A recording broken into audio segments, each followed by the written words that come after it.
So we were thinking about the cache replacement policy. We said that there is a random replacement policy where we just identify a block and kick it out. Or we said that we can think about an LRU policy, least recently used policy, or least frequently used policy, and things like that. You guys try to come up with some of the replacement policies. But keep in mind that you have to think about it from the hardware perspective and not from the like how do you implement it in the software. Like you have to think about, okay, what are the bits that go into this, how many accesses do I do, or if I have to implement this replacement policy and things like this. Right? So we did stop here. We said that okay, LRU is a bit complicated to implement in hardware, so maybe there is a replacement policy which mimics LRU, not faithfully, but at least to some extent it mimics, and that replacement policy is called NRU. Not recently used policy. We have a counter which is a decrementing counter. We set it to some values, and we have some bits here, maybe a single bit or 2 bits per block. And every time there is an access or every time there is a miss, again, there's a lot of options that you can think about. So this like whenever there is an access, whenever there's an access, sorry for this, whenever there's an access, you increment the counter, you keep incrementing the counter. So if this particular block is accessed, this becomes from 0 to 1. If this particular block is accessed, this particular bit becomes 0 to 1. So whenever I'm accessing a block, I increment the counter. So I keep incrementing the counter. So and when I want to kick out a block, I see the values which has the least. So let's say it was 1101, then I kick out B2 because I know that B2 has not been accessed. Because if it had been accessed, then its value had been would have been 1. Of course, we run into a situation where everything would have been 1, which means that now I have lost the knowledge, I have lost the history of what is recently used. This is perfectly fine because we did not claim that we will actually mimic LRU. So then I have to pick some block in random. But what this counter does is at regular intervals, when this counter becomes 0, it resets the bits. So it says, okay, now I have reset all ones to 0. The reason you do it is like the goal is to identify the person among these 4 blocks who is lagging behind. So you ask them, all of them 4 to run. Clearly, evidently, if somebody is lagging behind, then anyway that person's value will always be 0. You will kick it out. But at some point, if that person also gets a boost and runs faster, then at some point everybody will become equal. Then you reset the counter, so you make them again come back to the start race and then ask them to run. That's what the counter is doing, so that you can identify the laggards. Of course, it might so happen that during that small interval, you might identify some block which is actually not lagging behind, but then you might kick that out. That is perfectly fine. So this you can see that the simplicity in the hardware design, because it's just a single counter, just 1 or 2 bits, and I am only accessing the bits when for a given block, except when the counter gets to 0. So that's one of the replacement policies that we talked about. So is this clear till now, or do you have any questions? If you can answer, we will go forward. At least some idea about how the replacement policy is. Of course, you will be actually implementing a different replacement policy, coming up with your own replacement policy when you are implementing your. Yeah, so for again, 2 people have said they don't know. If whoever is those 2, if you can ask questions, it will be great, because for 2, I don't think it's possible to repeat.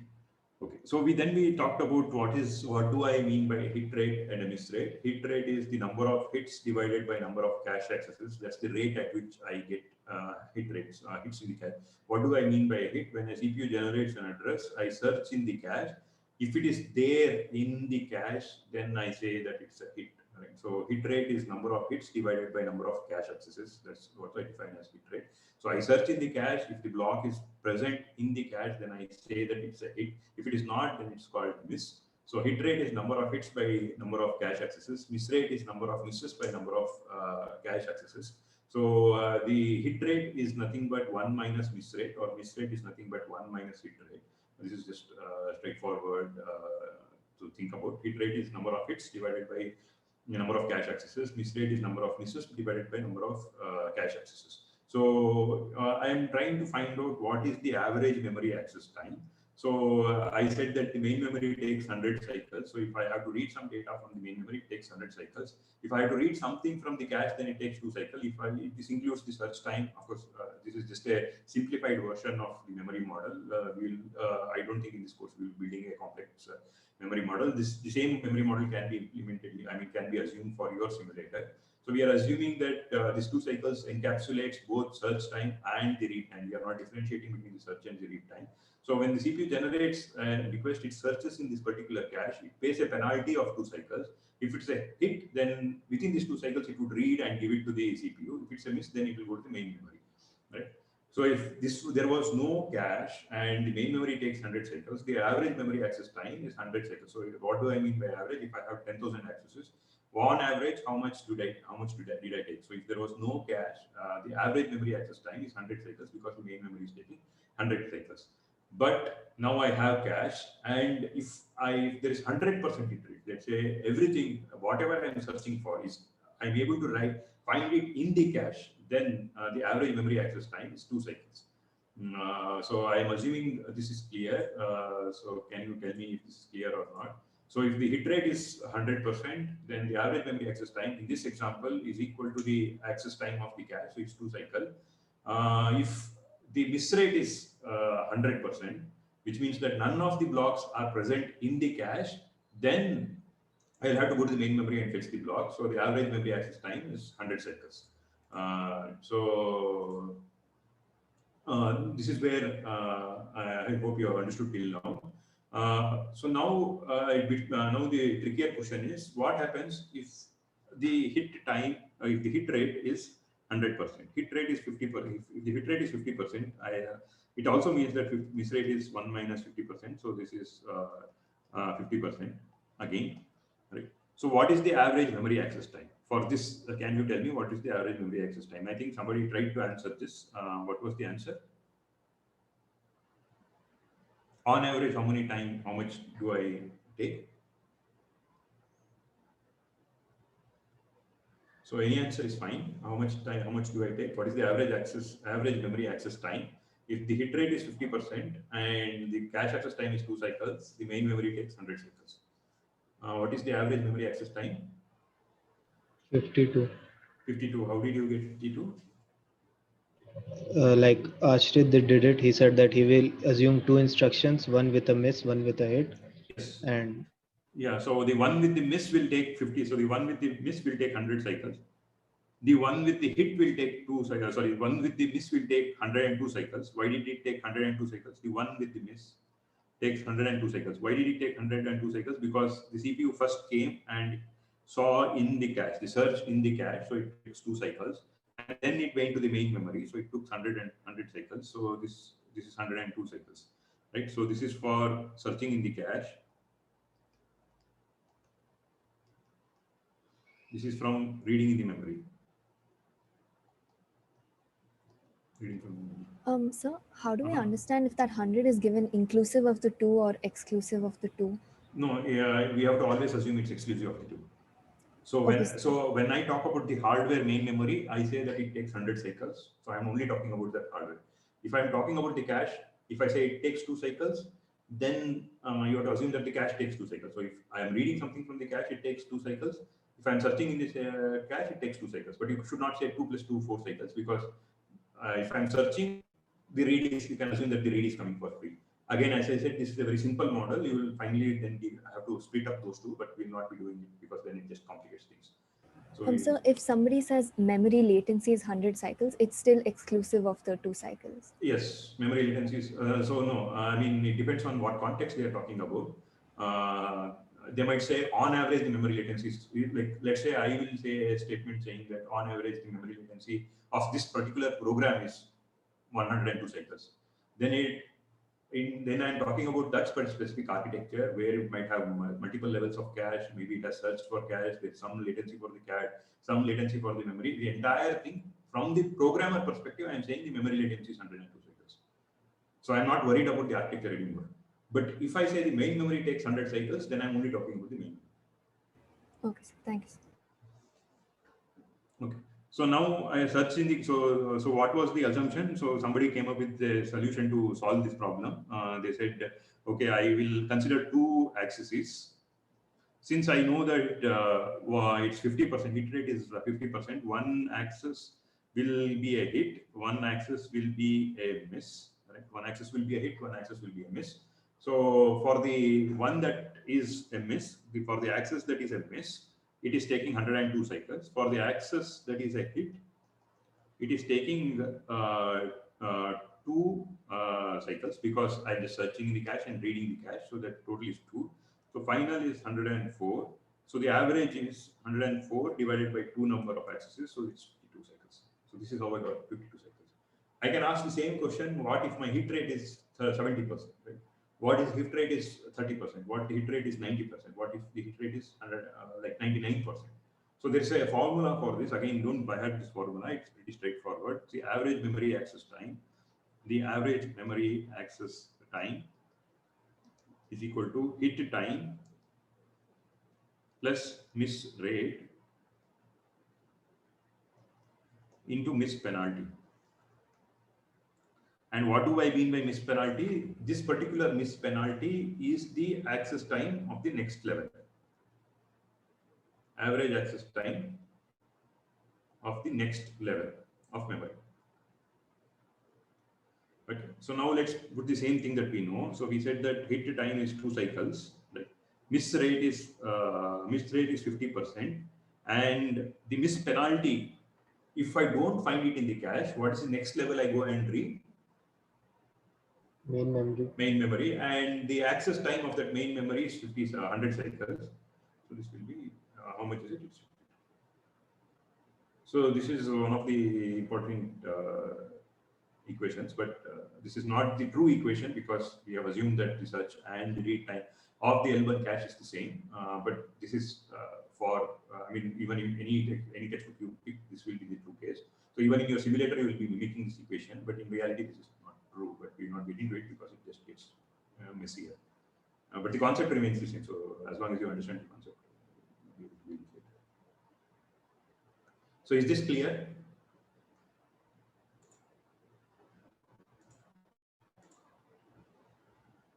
Yeah, can you answer?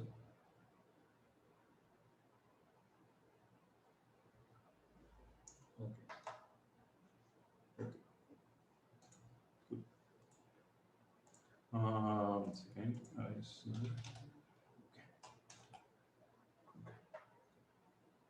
Okay. So now one thing that we didn't think about is, so we have a system, we have a CPU, and we have a cache. So we are now comfortable with having a cache. We are not writing about the tag anymore. And then we have the main memory. So we said, what is the replacement policy? So why did we think about replacement policy? We said, what happens if the cache is full? So then we said we have to pick out a block from the cache, and then we said that we implement a replacement policy. And we said that the number of, we said there are replacement policies like random, frequently used LRU or NRU, and maybe some other replacement policy with the identity we come up with. So some other replacement policy. So that is what happens when we the cache is full. What happens during an access? We said that, okay, when I search for the tag, there's some latency that I have to pay when I search for in the cache, and that is called the hit time. So we define what is called a hit rate, what is called a miss rate. Both are just complementary of each other. Then we said, what is the average access time of the cache? So what is the average access time? Average access time of the cache is just the number that was given in the cache, but we are more worried about the average memory access time. So in total, when this address is generated from the CPU, how much on average it will take for the data to come back to me, to the pipeline, because you know that the load is waiting. Since the load is waiting, it has made other instructions also to wait. So my goal should be to reduce the average memory access time as much as possible. Right. So what is the equation? Average memory access time is hit time plus miss rate into miss penalty.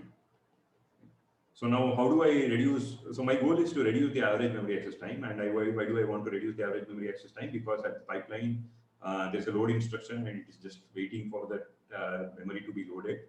For the data to come back from the main memory. So if there's a stall, which means that if there's a stall, the performance of the system will go down. So you might have designed the best ALU, you might have designed the best adder, best subtractor, whatever it is. But if the memory is not in sync with you, then the CPU will not perform really well. So I want to reduce the average memory access time. So how do I reduce the average memory access time? There's a hit time, there's a miss rate, there's a miss penalty. So this is miss rate, I will write it again, miss rate, and this is miss penalty. Miss penalty is the access time of the next level. So this we already know. So if I have to reduce the average memory access time, what can I reduce in these three? So there are three. This is made up of three components, right? So this one component, the other component. What can I reduce? Can I reduce the hit time? So the answer turns out that I can reduce the hit time, I can reduce the miss rate, I can reduce miss penalty. So we will see different techniques to reduce hit time. We will see different techniques to reduce miss rate. We will see different techniques to reduce miss penalty. But again, the answer is not straightforward, because if I reduce, maybe I might come up with a very brilliant technique to reduce hit time. But the moment I reduce the hit time, maybe the miss rate increases. Maybe I might come up with a brilliant technique to reduce the miss rate, but the moment I reduce miss rate, maybe miss penalty goes up, or something like this. So these are all because completely interwoven. So we will try to come up with techniques such that I will try to find the sweet spot where I can reduce the hit time, miss penalty, and things like this. So that is what we will do maybe in the next class. So this is what we saw about the access. But there's one thing that I deliberately skipped. I think somebody also asked this question. We were talking only about loads, but what happens if a store comes in? So before that, when I say a replacement policy kicks out a block, when a replacement policy kicks out a block, so when can it happen? Let's say I have blocks B1, B2, B3, B4, and I brought a block B5. Now I have to replace one of the blocks. Maybe your replacement policy identified that I want to remove the block B4. I want to remove the block B4. Now, do I just overwrite B5 on B4, or do I have to write B4 back to the main memory? Write B4 back. Why do you want to write B4 back to the main memory? Values might change for that value. So anything that you remove from the cache, do you write it back to the main memory?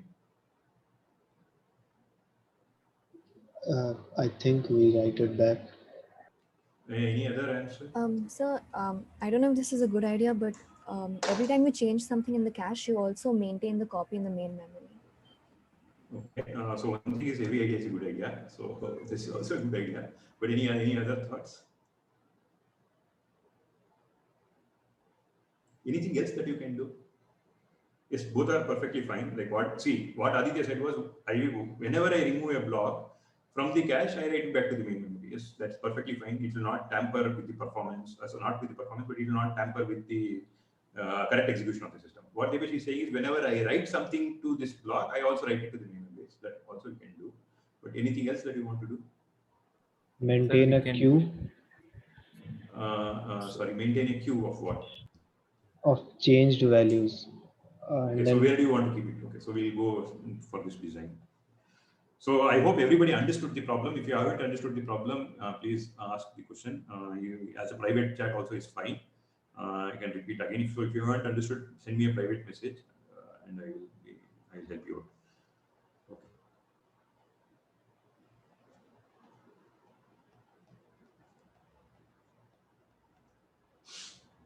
Okay. So now I have brought the block P5, and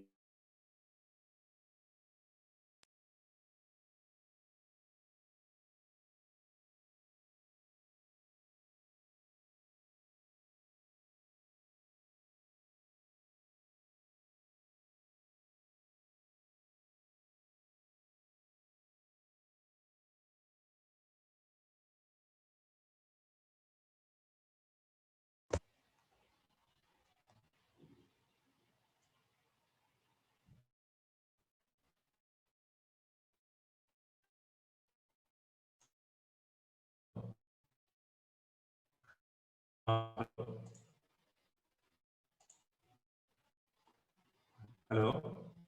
Yes, sir. Now it's audible. Okay. I lost power.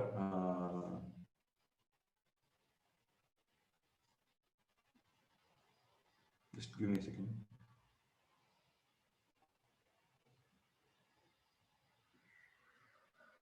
Okay.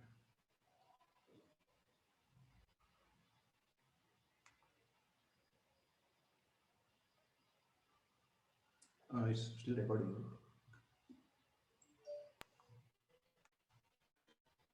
Okay, so I hope this is clear and audible. I'm able to see my screen.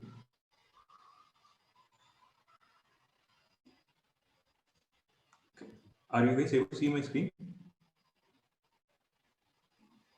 Sir, I can see the home screen, I think.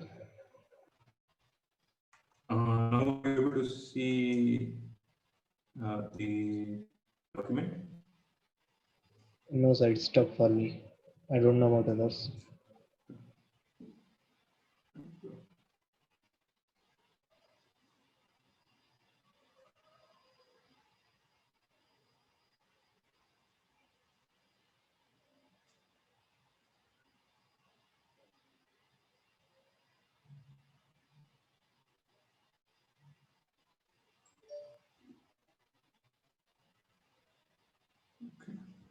Maybe, sir, you can switch off the video for some time so that Yeah, the yeah, that's a good idea.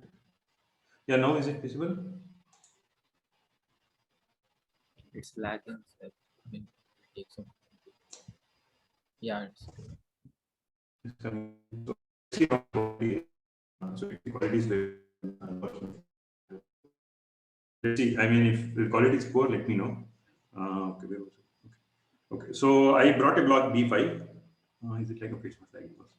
So I brought this block B5. Now I have identified a candidate to kick out. So maybe I have identified B4 I want to kick out. So the question was, should I write it back to the main memory or just forget this value? So what Aditya said was, we'll write it back to the main memory. What Devashi said was, whenever I'm generating a write, I will write it here and in the main memory, so that when I'm kicking out the block, I just have to forget the block and I don't have to remember. I don't have to remember to write it back. So those two are perfectly feasible solutions. But somebody else said the queue. Can you tell me where do you want to keep the queue? sir, whenever we like replace B4, we put it in a queue, and then like the program is going on, and then the queue can override the value in the main memory. So Excellent. that So what he's saying is, instead of the CPU waiting for the entire operation to complete, I will have something called write queue. I will write B4 here. Right. So what do you want to do? You write B4 here, and I will tell the girl at regular intervals, see what is there in the queue and write it back to the main memory. So that's what you would say, right? And then you replace this B4 with B5. Now this is your solution, right? sir, but why do we have to write back every time? Like if before value is not changed, then we don't have to write it back, right? Yeah, we'll come to that. But Aditya, is this your solution? yes, sir, this was my solution. Okay, so this is also a perfect valid solution. Okay, Amit, you were saying something. So why should I write it back? Like, we were asking, why should No, I sir. write it back to the main Sir, memory? I'm saying that if the value of B4 is not changed, that we don't have to write it back. If B4 was not changed, why should I write it back to main memory? Yes. Then you need to Do you know think such a what is thing there can? or not, right? No, You no. need to But do you think that such a value can exist? Do you think that you would have put something in the cache but not changed its value? Yes, so if you're Sometimes just when we only reading it. read, Yeah. yes, sir. Yeah, sometimes we only read, right? So maybe sometimes we don't change the value. So sometimes, so then I don't want to write it back to main memory. So can I implement something where I don't write the blocks which are not changed? How do I do this? We can set a bit or something. Yeah, where do you want to set the bit? Inside the block? Maybe with the tag. Yeah, the tag.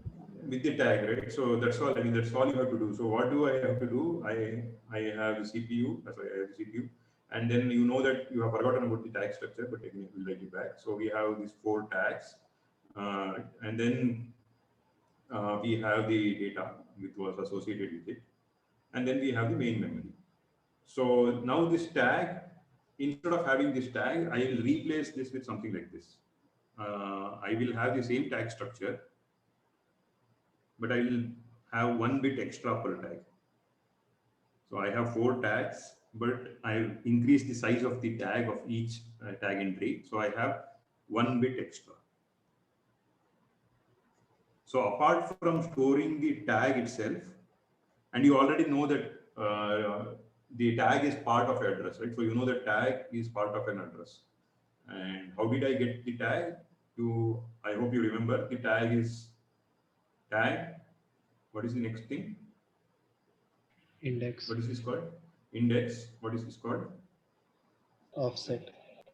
Yes. So now this is so let's say I'm talking about the tag, third tag. So this is the tag, but I have one more bit here. I have one more bit here, and I call it the dirty bit.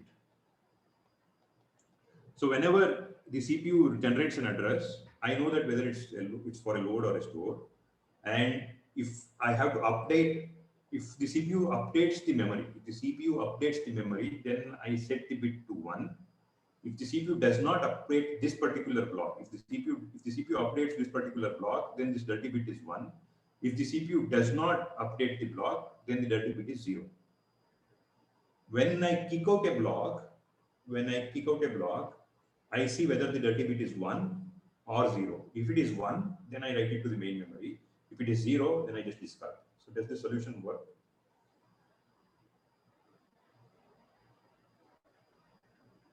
Sir, So how will now, I find out the dirty bit? so it's along with the tag. No, like how will I update it? Every time I change the value, It's that's only one. Yeah, so you have to change it only once, right? So let's say the CPU writes something to the memory. Let's say the CPU wrote something here. The CPU wrote, see, CPU, why is CPU bringing a block to the main memory? Sorry, into the cache, because it is trying to either load or store. Okay? That's the only two equations, two instructions that are getting you something to the cache. Now, how many bytes are there in the cache? There are 64 bytes. Let's say that there were 64 bytes in the cache. Sorry, in the block. So there are 64 bytes, or let's say there were 8 bytes in this block. Now the CPU would have made updated this value. Maybe this value, this particular byte was storing initially 8. Now initially storing say 0x2e. Now the CPU said, I want to update it to 0x. Maybe it incremented a counter. It made 0x2f. So now you are writing 0x2f in this block. So when you are doing it, you set this bit as 1. So that when the block is kicked out, I see whether the dirty bit is 1 or not. Whether that particular, so let's say my replacement policy identified this particular block to be replaced. Because your replacement policy said that I want to remove this block and write a new block here. Now, when I'm removing this block, I see the corresponding tag, and the corresponding tag gives me the address, but along with that, it tells me what is the bit number, what is the dirty bit. Since the dirty bit is 1, I have to write this to the main memory. But let's take an example where this is a block where the CPU has just read the data but not updated any amount of data here, which means that this particular bit is 0. Now, if your replacement policy would have identified that this is the block to be replaced, I see the dirty bit. Since it is 0, I just discard this block and don't write it to the main memory. Is this clear? yes, sir. Okay. Are there any questions? Sir, Mm-hmm. is it possible that you can read a memory from the main memory before when it's still in the queue and the correct value is not written into the main memory? Is that Where is the possible? queue? Like before is No, in the where is the queue. queue? No, in the queue, the right queue.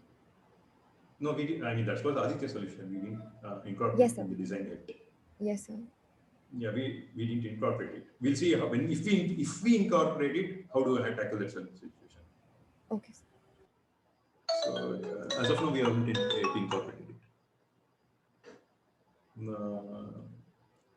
Any other questions?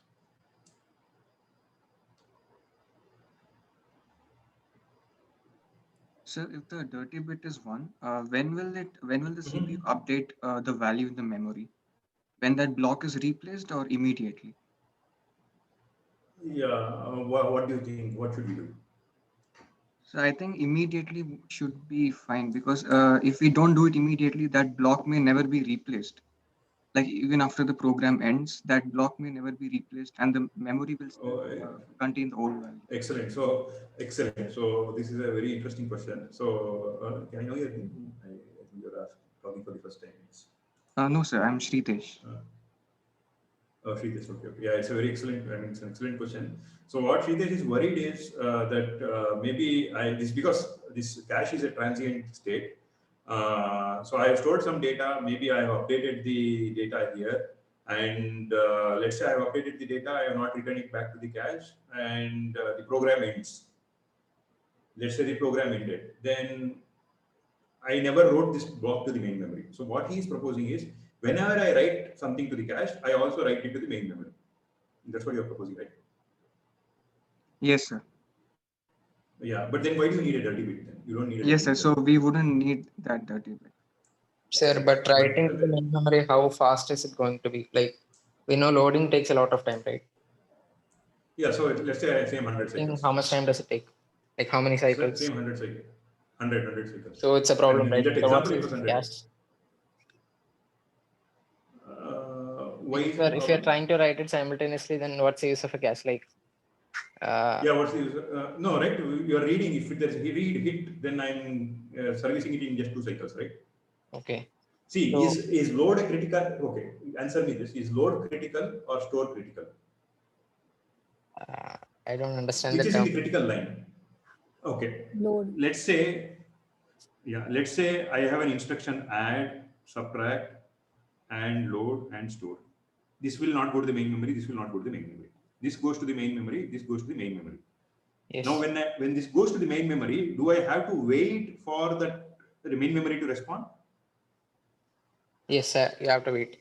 Yes, wait, which means that I have to read this data, right? So this is in the critical execution line, right? So we call it the critical path. So it's in the critical path of execution. Why is it in the critical path of execution? Because this instruction has to wait until the main memory read happens, or else this load will never be done, right? So this will just be blocking in this. Let's say I come up with a very interesting store mechanism where when the CPU generates a store, it contacts the main memory, but the main memory says, I will not. So you contact this girl who was sitting next to the cache, right? She will tell the CPU that, yes, I have completed your operation, and just forgets the memory or just whatever with it. But she responds back, yes, I have completed this store. Do you think that store will still wait for the main memory operation to complete? No, but the question No. is, if you are loading the same byte sometime after, like maybe quickly Yeah, enough. but let's say the girl takes care. Yeah, but the girl takes care of it. Yeah, But okay, do then you it's have to fine. write everything to the main memory? Then it's fine, right? It's not in the Then critical it's fine. path.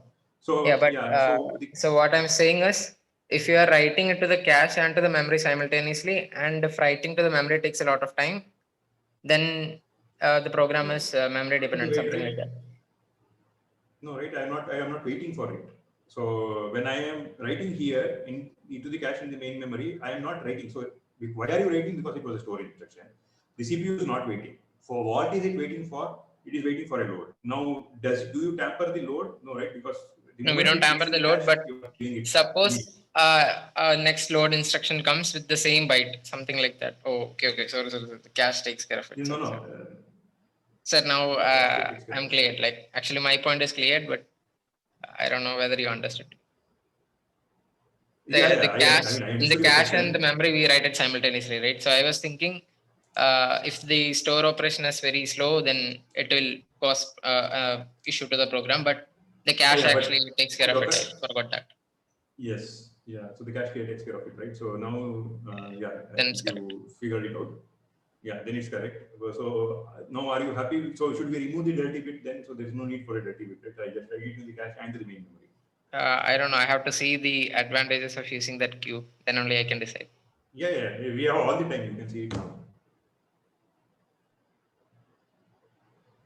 So any other answer?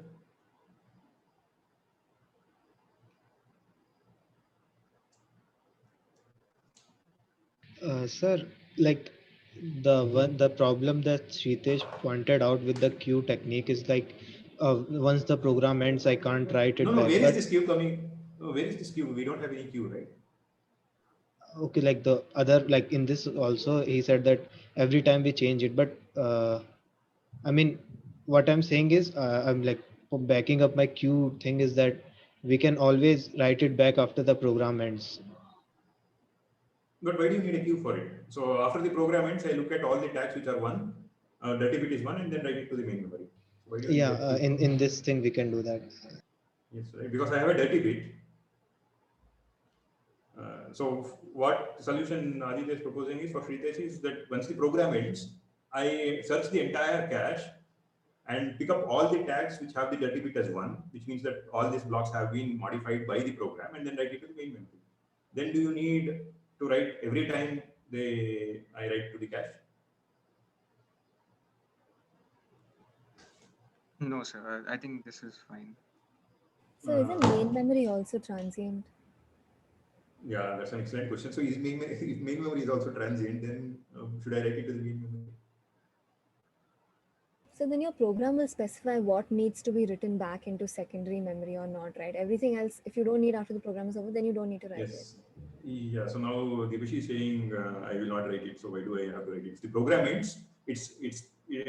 I mean, it would have ended. I mean, it would have ended by its own will, right?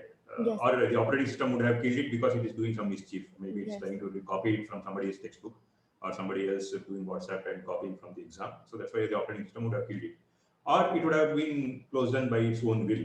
So which means that it has given up the whatever the transient that it has stored. Let's say, so what she is saying is this. Let's say my program was this main, right?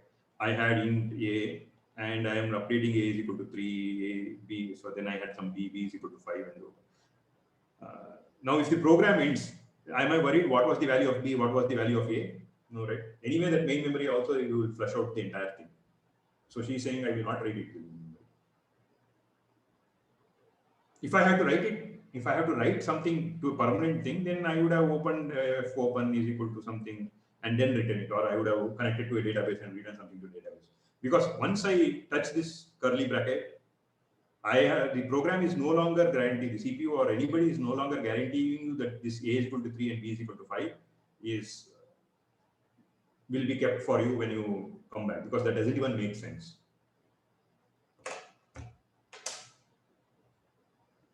Okay, so now there are multiple answers. We'll write down all the answers. So we said we want to write it to main memory. We want to write every write to cache to main memory. So what I'm saying is when the CPU generates a write,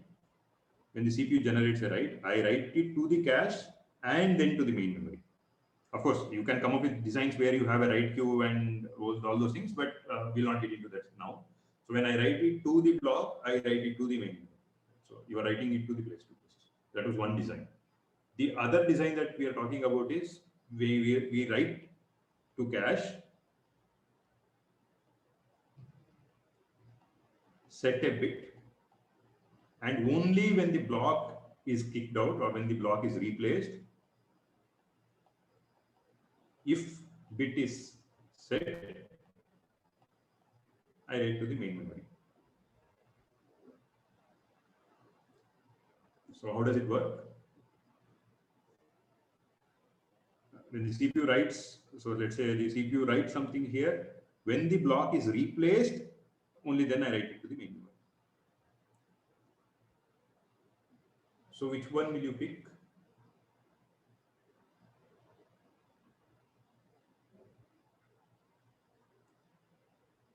What? Okay, forget about picking. What is the disadvantage of doing this? Power. Power is one thing. Any other disadvantages?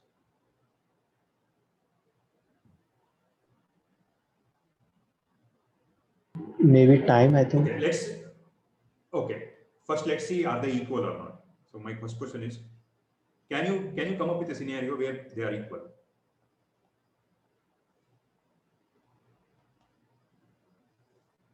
Are they the same?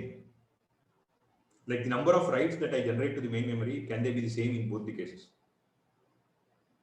If I'm replacing every time a block. No, not replacing. There's one straightforward answer to this. Like if the write is immediately followed by it getting kicked out. Yeah, if there's only one write that happens, only one write, right? Only one write. You write anything only once. Let's say you have written an application where it just takes an array and updates the array, entire array, increments. So maybe it reads a file which has a 1 billion elements, increments all the values of that and writes it back to the file. Then you are writing it only once, which means that whether you have this policy or this policy, both generate the same amount of writes to the main memory, but this one will end up having a single bit extra. But when is this advantageous when compared to this? When is this advantageous? So when you want to access it again, the first one would have written it faster than the second one. But why? I mean, why am I worried about faster or not faster? Oh, okay, that doesn't make sense. Sorry. That doesn't make sense. So when is this better? Yeah, I know. For a few people, I know I'm going very fast. We will be again repeating it, but try to follow what is being taught so that it will help you.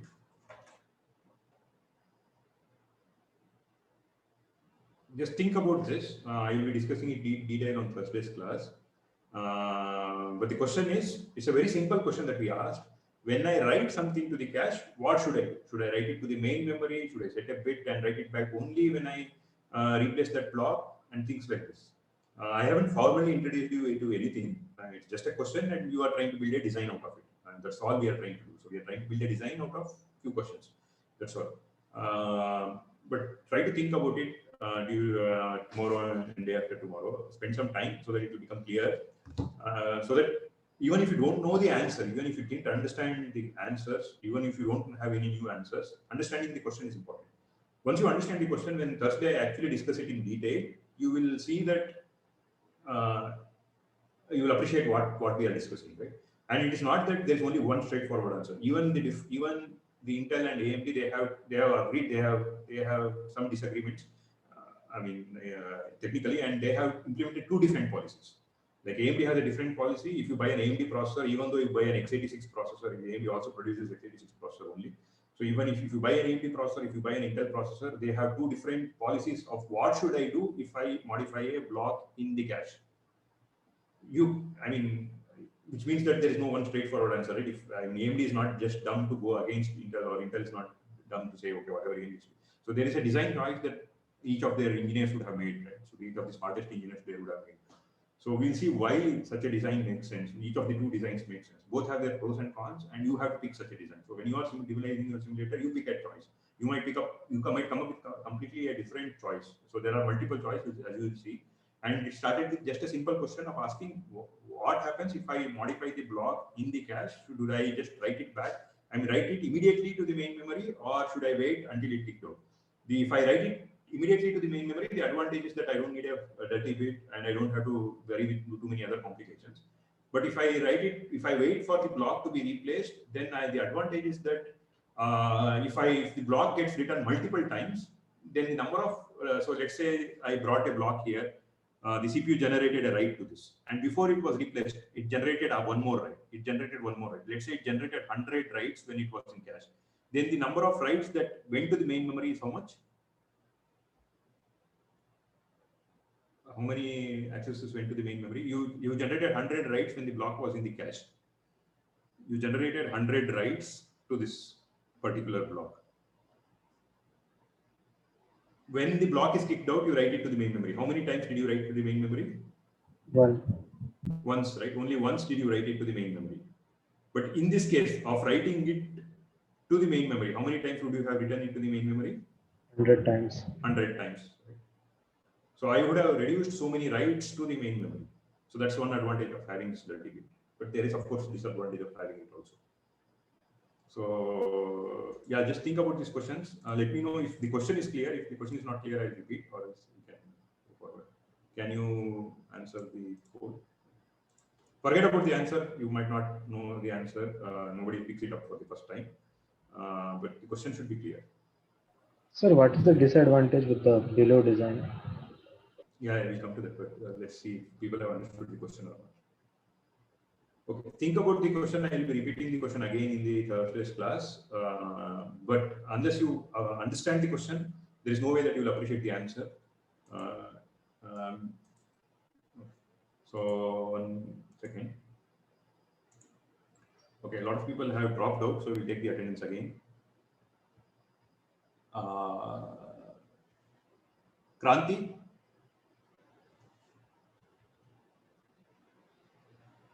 Rajendra Kumar?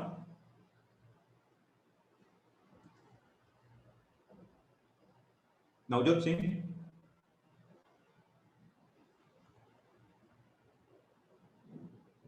Sri Nitesh? Yes, sir.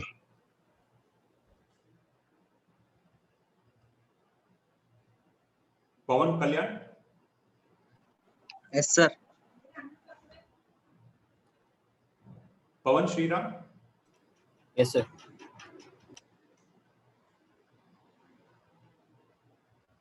Ritika? Yes, sir. Okay, just think about it. I'll again. So please don't get disturbed if you did not understand the question. I mean, don't get disturbed if you haven't understood the question. I'll be repeating it again, but